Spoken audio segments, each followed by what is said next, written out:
YSR Congress party వివిధ పదవుల్లో Congress party పెట్టకముందు కూడా వైఎస్ఆర్ కాంగ్రెస్ పార్టీ ప్రతిష్ట కోసం జగన్మోహన్ రెడ్డి గారు ముఖ్యమంత్రి చేయాలన్న ఆలోచన కోసం రాష్ట్ర వ్యాప్తంగా తిరిగి జగన్మోహన్ రెడ్డి గారి గెలుపులో నేను కూడా భాగస్వామ్యం కావడం జరిగింది.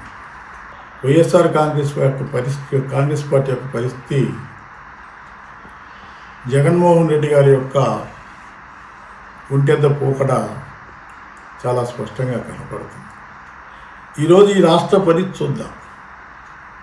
ఒక రాజధాని లేనటువంటి రాష్ట్రంగా, అంతేకాకుండా ఈ రాష్ట్రంలో ఉన్నటువంటి అత్యధిక జనాభా ఉంటే బీసీ వర్గాలకు సంబంధించి ఒక తరం ఆలోచిస్తే ప్రతి ఒక్కరు కూడా ఈ దేశానికి స్వతంత్రం వచ్చి 75 సంవత్సరాలు అవుతున్నప్పుడు కూడా వారి యొక్క అభివృద్ధిలో, వారి యొక్క పురోభివృద్ధికి తోడ్పడాల్సినప్పుడు అవసరం ఉంది.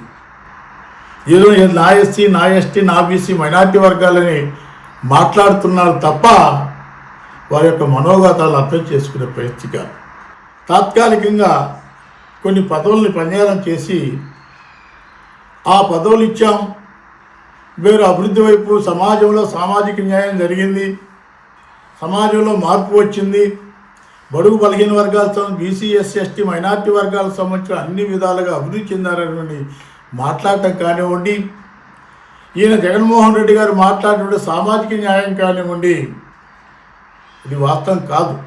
ఈరోజు జగన్మోహన్ రెడ్డి గారి యొక్క సామాజిక న్యాయం నేతి బీరకాయలో నెయ్యంత నిజమో జగన్మోహన్ రెడ్డి గారి యొక్క సామాజిక న్యాయం అంత నిజం. ఈ రాష్ట్ర బీసీ వర్గాలకు సంబంధించి, ఈ రాష్ట్రంలో 139 బీసీ వర్గాలకు సంబంధించిన వాళ్ళకు కూడా మనం చేసి ఆ రోజు కష్టపడ్డాం. అధ్యయన కమిటీ ద్వారా జగన్మోహన్ రెడ్డి గారు నమ్మాం. ఈ రాష్ట్రంలో సరైనటువంటి ప్రాధాన్యత జరుగుతుంది, అన్ని విధాలుగా గౌరవిస్తారని పరిస్థితి అనుకున్నాం. కానీ ఈరోజు మనం చూసుకున్నట్లయితే పదవులకు సంబంధించినటువంటి పనియారం చేశారు, కాస్త పుస్తకాన్ని పదవులు ఇచ్చారు కానివ్వండి, పవర్ లేనటువంటి పరిస్థితి. ఈరోజు రాష్ట్రంలో 56 సంబంధించిన కార్పొరేషన్లు ఏర్పాటు చేస్తే ఆ కార్పొరేషన్ సంబంధించిన చైర్మన్ని ఇంతవరకు కూడా ఈ ముఖ్యమంత్రి గారు, మన ముఖ్యమంత్రి జగన్మోహన్ రెడ్డికి కలిసిన పరిస్థితి లేదు. ఏ ఒక్క కార్పొరేషన్ సంబంధించి కూడా నిధులు లేని పరిస్థితి.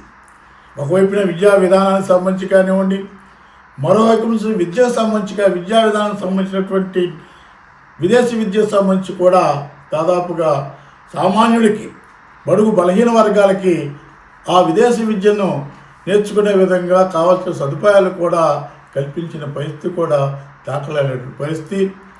అందుకని నేను మాట్లాడుతున్నాను, బీసీ వర్గాలకు సామాజిక న్యాయం అంటే మరి రాజ్యాంగబద్ధంగా రాజ్యాంగం ప్రకారం సామాజిక న్యాయం అంటే స్వేచ్ఛ, సమానత్వం, సౌభాతృత్వం, ఆత్మగౌరవానికి సంబంధించినటువంటి ఇవన్నీ కూడా సామాజిక న్యాయంలో మిళితమై ఉంటుంది. ఇవన్నీ ఉన్నప్పుడు మాత్రమే ఆర్థికంగా, సామాజికంగా, రాజకీయంగా ఎదగటానికి అవకాశాలు ఉన్నాయి.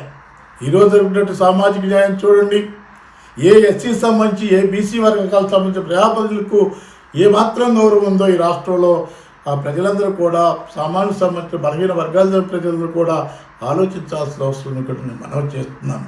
మనం చూస్తున్న ఒకవైపు రాజధానికి సంబంధించి కానివ్వండి, ఇప్పటి వరకు రాజధాని లేనటువంటి ఆంధ్ర రాష్ట్రం, అదేవిధంగా అనేక అప్పుల ద్వారా ఈ రాష్ట్రంలో లక్షల కోట్ల సంబంధించి అప్పులు చేసేసి అప్పుల ద్వారా ఈ యొక్క రాష్ట్రాన్ని నడుపుతున్న పరిస్థితి. ఈ యొక్క జగన్మోహన్ రెడ్డి గారి యొక్క ప్రభుత్వం ఇది తప్పనిసరి కూడా బడుగు బలహీన వర్గాలకు ఏదో న్యాయం చేస్తున్న ఆశించాం కానివ్వండి, ఈరోజు నా పరిస్థితులు కనపడిన పరిస్థితి లేదు. ఈరోజు ఆత్మగౌరవం, ఎందుకంటే ప్రతి ఒక్క బీసీ, ఎస్సీ, ఎస్టీ, మైనార్టీ వర్గాలకు సంబంధించిన వాళ్ళందరూ కూడా వారికి తాత్కాలిక పదవులు ఉన్నా కానీ పదవులకు సంబంధించినటువంటి పవర్ లేదు. అంతేకాకుండా అనేకమైనటువంటి అవమానాలు గురి అవుతున్న ఈ రాష్ట్రానికి సంబంధించి, ఈ రాష్ట్రంలో ఉన్న నామినేట్ పదవులకు సంబంధించి, అది యూనివర్సిటీలకు సంబంధించి కానివ్వండి, కార్పొరేషన్కి సంబంధించి పదవులకు సంబంధించి కానివ్వండి, టీటీడీ బోర్డుకు సంబంధించిన పదవులకు సంబంధించి కానివ్వండి, ఎవరి చేతిలో పదవులు ఉన్నాయి. సామాజిక న్యాయం కావాలంటే అన్ని వర్గాలకి, అన్ని కులాలకు సంబంధించిన వాళ్లకు సమమైనటువంటి న్యాయం చేయాలా? గౌరవం చూడండి, ఈరోజు బీసీ వర్గాలకు సంబంధించి వాళ్ళు దూరం అవుతున్నారంటే, ఈరోజు బలహీన వర్గాలకు సంబంధించిన దూరం అవుతున్నారంటే తప్పనిసరిగా కూడా వైఎస్ఆర్ కాంగ్రెస్ పార్టీ పునరాలోచించుకోవాల్సిన అవసరం ఉంది. ఎందుకు అనేటువంటి ఆలోచించాల్సిన అవసరం ఉంది. ఎందుకు దూరం అవుతున్నారు? బీసీ వర్గాలకి సరైన న్యాయం లేదు, బీసీ వర్గాలకు సరైన గౌరవం లేదు. పదవులు ఇచ్చారు కానివ్వండి, ఎక్కడ ఏ జిల్లాకు సంబంధించినటువంటి కార్పొరేషన్కి సంబంధించిన బీసీకి సంబంధించి కానివ్వండి, ఎస్సీలకు సంబంధించి కానివ్వండి, నామినేట్ పదవులు ఉన్నటువంటి వాళ్ళకి ఎవరికైనా మీరు సరియైన స్థానికంగా గౌరవిస్తున్నారా? ప్రోటోకాల్ పాటిస్తున్నారా? ఒక తడవ ఆలోచించాలా.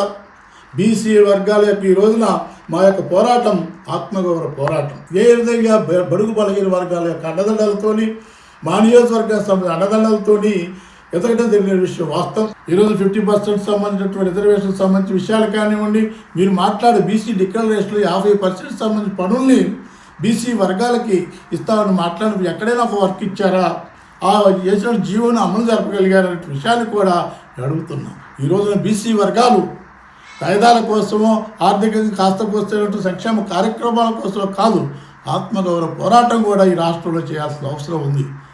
పదవి ముఖ్యం కాదు, పదవితో పాటు గౌరవం ఉండాలా, పదవితో పాటు ఆదరణ ఉండాలా, పదవితో పాటు వారికి జీవితాలు మార్చే విధంగా ఉండాలా, వాళ్ళ యొక్క వర్గాలకు సంబంధించిన సంఘటన పరిచే విధంగా ఉండాలా, వాళ్ళ వర్గాలకు కూడా ఒక ఉత్సాహంగా మావాడు కూడా అయ్యేటటువంటి ఒక భావన కలిగే విధంగా పదవులకు ఇచ్చిన ప్రాధాన్యత ఇవ్వాలి. కానీ ఏదో పదవులు ఇచ్చేసి ప్రధానమైనటువంటి పదవులకు సంబంధించినటువంటి వేరే ఒక సామాజిక వర్గానికి సంబంధించో కొంతమందికి సంబంధించి అనుభవిస్తూ ఏమాత్రం నా మాత్రం కూడా అధికారం లేని పదవులు ఇస్తూ, అధికారం లేని పదవులు ఇచ్చినప్పుడు కూడా కనీసం కూడా గౌరవం లేని పరిస్థితుల్లో ఈరోజు ఈ రాష్ట్ర ప్రయాణికులైనటువంటి బలహీన వర్గాలకు సంబంధించిన వాళ్ళందరూ కూడా దూరం అయ్యేటువంటి పరిస్థితి కనపడుతుంది.